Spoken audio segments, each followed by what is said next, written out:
Binance is in the headlines once again, along with KuCoin and Huobi. This is about Russian exchanges or Russian banks being allowed to be used for certain exchanges. Most of these exchanges are based out of the Seychelles. Again, Binance is listed in this report along with KuCoin and Huobi. KuCoin and Huobi are sort of like the bigger exchanges listed in this piece.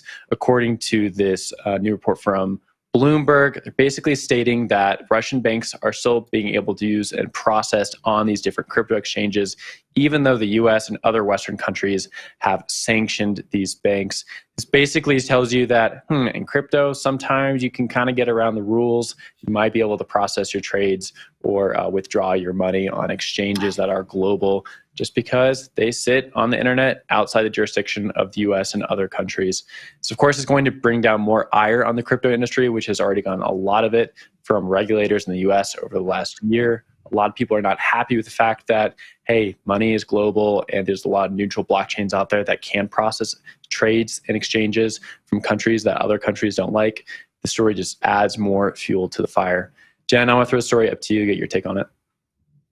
Yeah, so when it comes to sanctions, I think the regulators, are watching with a very close eye, especially when it comes to crypto. I pulled this quote from the article from Adam Zarazinski, who is the digital chief executive officer at Inca. He said Tether is frequently used by Russians to move money out of the country. He added it's absolutely used by these two exchanges, in particular to provide crypto banking services to sanctioned Russian banks.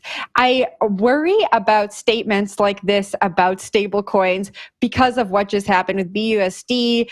The regulators, went after Paxos, BUSD, then came under regulator eyes. I just worry that this is not going to be good for Tether that they were mentioned in this report. That is completely speculation based on what's been going on. But that's kind of where my head was at this morning. Wendy, what do you think?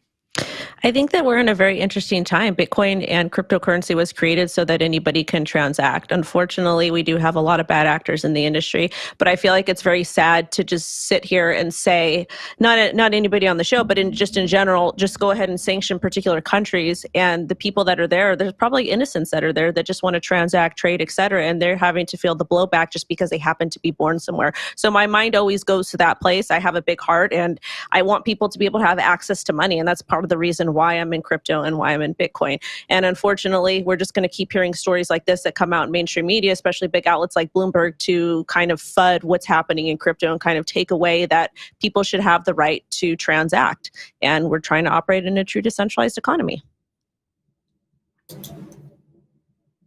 Yeah, and the thing is that no matter what the exchanges are going to do, it's always a game of whack-a-mole. As Chagri Poyraz from Binance said, there will always be users with bad intent that try and circumvent even the most advanced controls. And they do what they can, but some say they're not doing enough. Others, are saying, hey, what are you going to do? Will?